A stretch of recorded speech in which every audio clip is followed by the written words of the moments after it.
Bonjour à tous et bienvenue dans ce nouvel audio. Aujourd'hui, nous allons voir pourquoi le pervers narcissique ou la perverse narcissique ne peut pas être un masochiste. En réalité, dans le couple sado-masochiste, la personne qui est sadique va généralement plutôt être une personne qui n'a pas de pouvoir dans sa vie personnelle et qui va jouer un rôle, et c'est très important cette notion de rôle, dans un jeu sexuel qui généralement est considéré comme étant déviant, mais on va pas aborder cette question-là.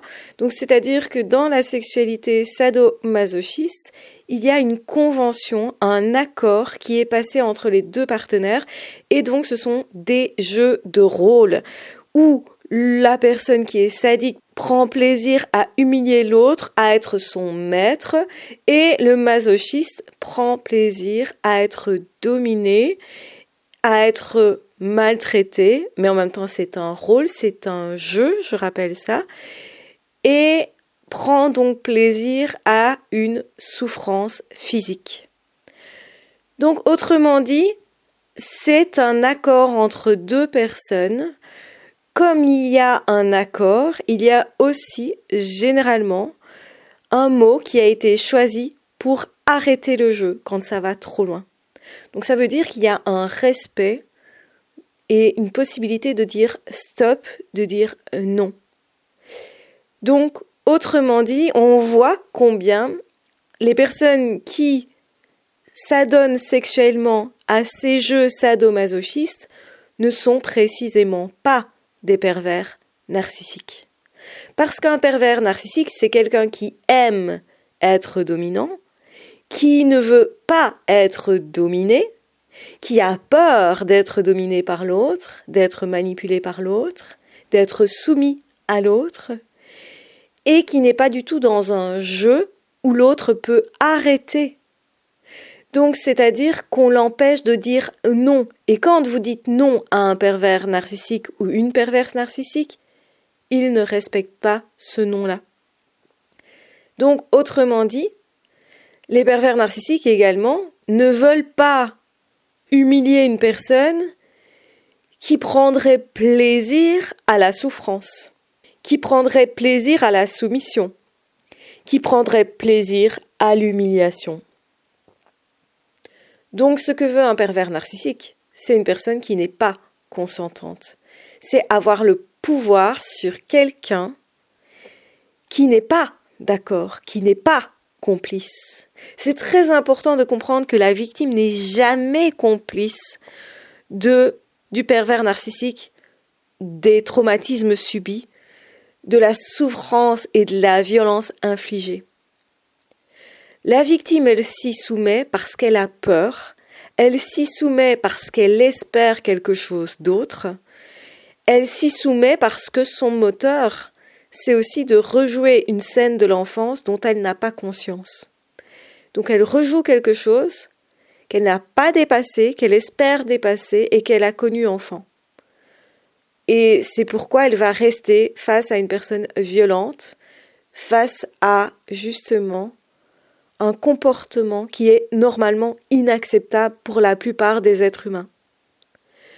Mais c'est une personne qui a appris à s'adapter tellement, qui a déjà eu des traumatismes, et donc qui va s'adapter à l'autre en espérant en fait renverser la situation, en espérant que cette fois-ci, ça se passera différemment. Sauf que généralement, ça n'est pas le cas. Et il va falloir se rendre compte de ça pour arrêter de rejouer cette scène-là. Pour se dire, ok, je ne suis plus dans une position d'enfant et j'ai un pouvoir actuellement, mais je n'ai un pouvoir que sur moi et sur ma vie, jamais sur l'autre, et je ne peux pas transformer l'autre. Et donc, je n'ai pas ce pouvoir de transformer l'autre. Je n'ai pas ce pouvoir non plus de le faire faire ce que j'ai envie de faire, de le faire faire ce que j'ai envie, c'est-à-dire de le transformer en quelqu'un de respectueux et en quelqu'un qui me traiterait bien ou qui m'aimerait même. Donc ça, j'ai pas ce pouvoir-là. Donc la victime, elle doit à la fois comprendre qu'elle rejoue un rôle et à la fois comprendre qu'elle n'a pas ce pouvoir-là. Et donc, on voit bien que c'est pas du sadomasochisme. Même si effectivement des personnes qui ont été victimes, par exemple d'abus sexuels ou de situations de violence, peuvent rejouer ces scènes dans la sexualité avec un partenaire consentant, dans l'espoir de dépasser aussi un traumatisme. Donc c'est une façon qui est, on va dire, safe, plus ou moins, de rejouer une scène dans laquelle on a vraiment été violenté, torturé, etc. Et effectivement, ça peut défaire des traumatismes que de rejouer certaines choses où on est acteur, là où on ne l'a pas été. Et c'est inconscient, la personne qui fait ça ne se rend pas compte de ce qu'elle fait. Et d'ailleurs, on va retrouver chez les borderline cette attitude de rejouer parfois certains traumatismes pour essayer d'apprivoiser les traumatismes. Et c'est pour ça que certaines victimes de violences sexuelles vont être hyper sexualisées et vont vouloir absolument aller dans la sexualité et demander à l'autre justement une forme de scène qui va être rejouée. Et parfois, malheureusement, la personne borderline se maltraite à nouveau, en fait, en faisant ça. Parce que cette personne ne comprend pas ce qu'elle est en train de faire, en fait. Ne comprend pas que ça a un sens, ce qu'elle fait. Et que le sens, c'est la recherche du dépassement de ce qui a été subi. Du coup, effectivement, ça pourrait fonctionner, ce mécanisme-là. Donc, chez certaines personnes, effectivement, qui ont subi des traumatismes, ils arrivent à transcender ça parce qu'ils vont apprivoiser la sexualité différemment.